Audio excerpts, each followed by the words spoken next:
A fun weekend turns into madness due to Zombeavers. Yep, you heard that right. Zombeavers. The scene begins with Joseph and Luke driving around their small town, engaging in a candid conversation about significant moments in their lives. They discuss experiences like dating someone for just a week and getting banned from using a friend's bathroom. Both of them are opening up and sharing their stories. While Joseph glances at his phone, Luke asks if he sees the deer in front of them. Joseph assures him that he does notice it, but Luke expresses skepticism, saying, "I don't think you do." Soon enough, their assumption proves to be incorrect as the deer collides with the front of their truck, resulting in a gruesome scene. What stands out in this moment is Luke's nonchalant tone, which adds to the impact of the crash.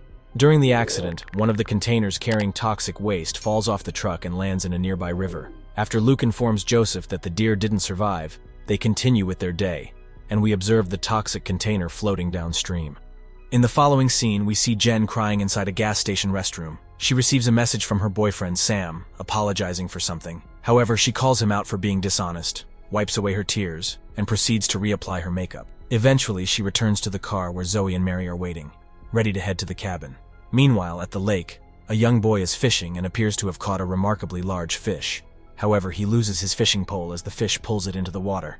Unbeknownst to him, a creature sneaks up behind him and launches an attack. Upon arriving at the cabin, the girls notice a raft anchored in the middle of the lake. Zoe, who is not accustomed to nature, dismisses it as mere floating trash. Carrying their bags, they make their way towards the cabin, and Zoe sends her dog off to chase squirrels. While discussing the beauty of nature, Mary reminds the girls to be polite when the neighbor from next door pays them a visit. Mary introduces her sorority sisters and explains that they are enjoying a relaxing weekend getaway, courtesy of Mary's unfaithful boyfriend. Zoe attempts to assume the role of the flirtatious friend, but the neighbor surprises them with her candid talk about her own daughter's promiscuity. She openly criticizes her daughter for her questionable choice in partners, and even goes as far as commenting on her lack of attractiveness. Clearly, this neighbor is far from winning any awards for being a supportive mother. Once the neighbor returns home, the girls enter the house and make themselves comfortable. Jen attempts to sneak onto her phone in the bathroom, but realizes there is no cellular service. When she returns to the living room, Mary confronts her about trying to contact Sam. Jen defends herself by mentioning that Zoe manages without a cell phone, implying that she can do the same. Coincidentally, Zoe screams from the bathroom because she also has no service. Mary informs her that there is a landline available for emergencies. Surprisingly, Zoe has no idea what a landline is. The girls change into their swimsuits and head outside to enjoy the sun in the lake. Suddenly, Zoe decides to sunbathe without tan lines and ventures into the lake. The three of them relax on a raft, and they notice a hat floating behind them, likely left by a boy. At that moment, they spot a beaver dam blocking the lake and decide to swim towards it, despite the potential danger posed by the beaver's sharp teeth. Upon reaching the dam, they observe toxic green goo covering its surface. Unexpectedly, suddenly a bear appears, and Zoe decides that she's going to be modest for if a bear pops up like that. I'm sorry, but my first reaction is not going to be making myself decent for the bear. I'll run naked through the woods all the way back to the cabin before I even think about my clothes. Suddenly, a gunshot rings out, causing the bear to retreat back into the woods. Smith emerges from the tree line and Mary introduces the girls. When Jen mentions their search for beavers, Smith advises them to steer clear of any encounters with beavers. He then cautions them to consider covering up since there are families around, and everyone disperses in different directions. Later that night, Mary prepares some popcorn, and the three of them engage in a game of Would You Rather. As the night progresses, there's a knock at the door, prompting Zoe to investigate. When all three of them step outside, the door unexpectedly closes and locks behind them. Suddenly, a figure emerges from the trees and rushes toward them. After the figure lets out a fart in their direction, Mary recognizes that it's none other than her boyfriend Tommy. Soon after, Zoe appears with her boyfriend Buck by her side, followed by the arrival of Sam. However, they all agree that they should send Tommy away and head back to civilization, as he is the main reason they went up there in the first place. Surprisingly, Jen decides to let him stay despite the objections. Mary tries to convince them to leave, but everyone manages to persuade her, and even Jen goes along with the decision.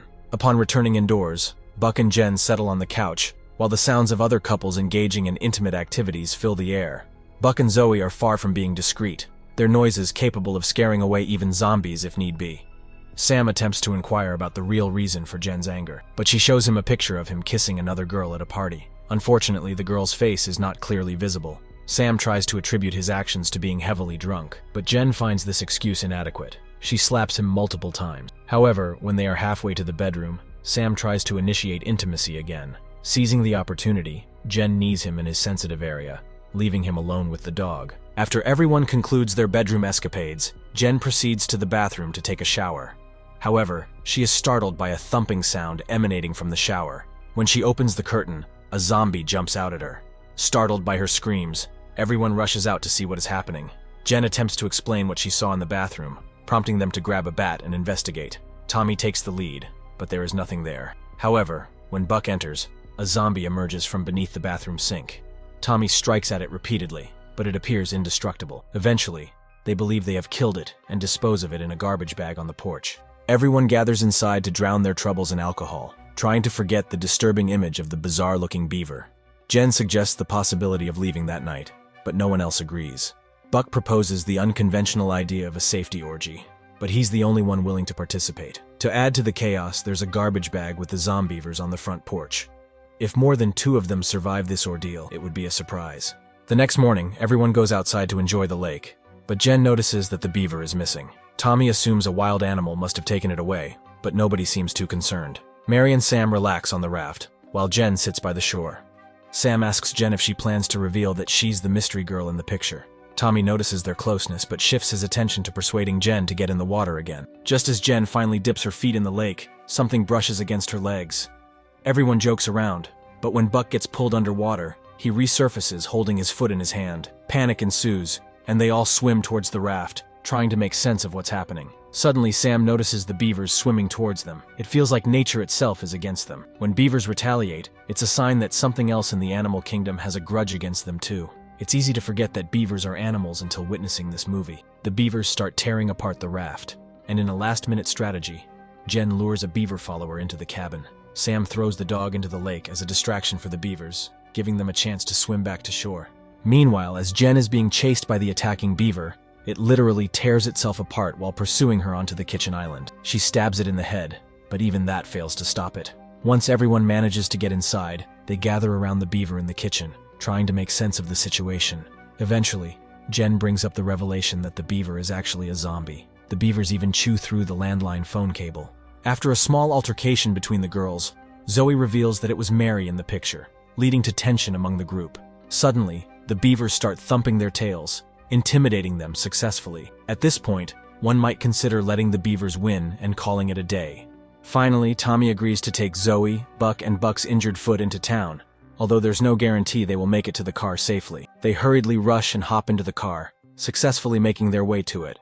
Mary watches as they drive away, causing them to wonder if they should have joined them. However, it's too late for that. To add to the bizarre events, the neighbor provides an explanation for the banging noises his wife hears. When the neighbor's wife goes upstairs, he goes to pet his dog, only to discover that it has turned into a zombie. Tommy continues driving, trying to lead them away from the cabin, but they eventually encounter a tree blocking the road. They stumble upon an abandoned truck on the opposite side, where Tommy discovers an axe and guns.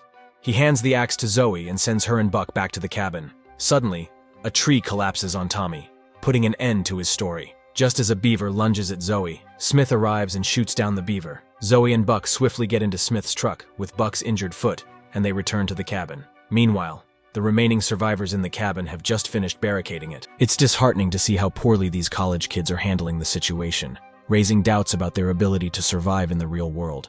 They seem incapable of even swatting a mosquito if they had to.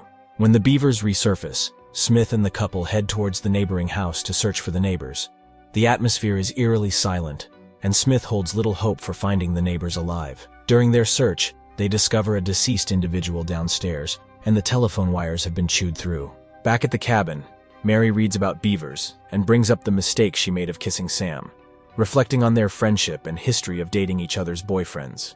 When they return to the book, Jen reads about beavers' ability to construct tunnels, causing them to question if any beavers are already inside. Meanwhile, at the neighbor's house, Smith finds the deceased wife upstairs and advises Zoe to abandon Buck's injured foot since it's too late to save it. He also mentions that beavers are more active at night due to their nocturnal nature. Smith suggests they seek shelter there for the night, but it's doubtful they will last that long. At the cabin, Mary takes a moment to lie down, but her tranquility is disrupted when Jen sneaks into her bed. Within seconds, something strange happens. Jen begins transforming into a human beaver. This movie earns points in the horror genre because just when you believe it can't get any stranger or more disturbing, it manages to do exactly that. It's unsettling to witness. Imagine being face to face with her. What would you do? In the midst of the chaos, Sam knocks Jen the beaver on the back of her head, and they make their way out of the bedroom. Meanwhile, Smith prepares to cauterize Buck's wound, but Buck also transforms into a human beaver. As Buck feasts on Smith, Zoe takes aim with the rifle and shoots Smith before attempting to escape. Sam and Mary barricade Jen in the bedroom, but Jen starts thumping her beaver tail on the cabin floor. Soon, more beavers start tearing through the floor, and Sam fights to fend them off. Meanwhile, at the neighbor's place, Zoe must confront the beaver neighbor upstairs. However, instead of facing it, she decides that jumping out of the second-story window is the best course of action. Kudos to her quick thinking and willingness to go above and beyond in her escape tactics. Sam and Mary manage to fight their way to the cabin bathroom. Concerned about potential bites from the Zombeavers, they decide to check each other for any signs. Mary convinces Sam to remove all his clothes, and she does the same. If you thought this would be the perfect time for a romantic encounter, then this movie is right up your alley. It certainly adds an unexpected twist to the story. A beaver decides to ignite itself, and Jen sneaks into the bathroom to devour Sam's belongings. I'm not exaggerating. This is the kind of movie that goes to extremes. Mary attempts to leave, but the fires block her path. Suddenly, Zoe crashes through the wall with a truck, and Mary jumps in just in time. The two girls drive past the zombified beaver Smith, but accidentally collide with a tree. Out of the woods, various zombified beaver neighbors start emerging, including the previously seen bear. It's pure cinematic gold, folks. It can't get much better than this. Zoe manages to restart the truck, and as they drive down the road, Jen appears on the roof. Zoe slams on the brakes, running over Jen, and they pass the final zombie beavers. Eventually, Zoe brings them to the owned trees, and the girls continue on foot. They walk past Tommy, the trapped zombie beaver still under the tree. However, Mary suddenly pulls out a gun and accuses Zoe of being bitten. But in a surprising turn of events, Mary herself transforms into a zombie. Zoe puts an axe in her head and tries to finish her off before resuming her journey. It takes a few swings, but she eventually progresses down the road. Zoe notices a truck approaching, which turns out to be Luke and Joseph again. Luke asks Joseph if he sees the girl in the road, and Joseph affirms that he does, although he actually doesn't. Then the credits roll. Thank you for watching. I hope you enjoyed the video. Don't forget to like and subscribe to Alpha Recaps for more content like this. Please leave a comment suggesting what I should recap next, and I'll see you in the next video.